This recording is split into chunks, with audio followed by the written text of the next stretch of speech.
How does that feel for you? Okay naman, parang it'll be a nice change naman for us kasi 9 years na rin siya serving the district, the 2nd district of Davao del Norte. So papahinga muna siya ngayon. Ikaw ba? Kinukulit ka niya na ikaw naman? Naku, hindi siya nangungulit. Alam niya, hindi ko linya yun eh. Ayaw ko talaga. Ayaw ko naman. Wala bang nag-offer sa'yo, Miss Dawn? Meron naman, yung mga offers, pero hindi ko talent. So how do you say no?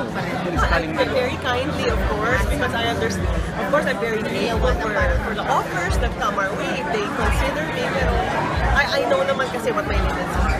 And I'm happy with what I do. I like acting, and this is where I want to stay. Pero Miss Dawn, how about endorsing politicians? Sorry? Endorsing politicians next year. Endorsing politicians.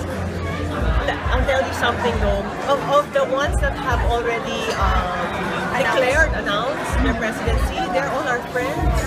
Grace is a friend. Bina, to an extent, is a family friend.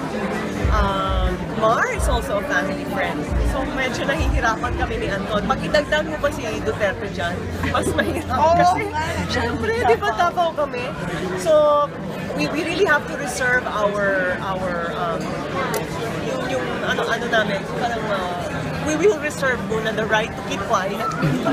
Ayaw namin makasakit ng damdamin. Showbiz is having a hard time right now. No? Dahil nga yung mga lahat close sa ano. That's right. But everyone has a time, di ba? There are certain times.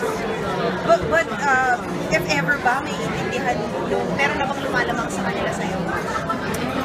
Kailangan ko siguro muna pakinggan ang mga plataforma nila bago ako makapag-decide.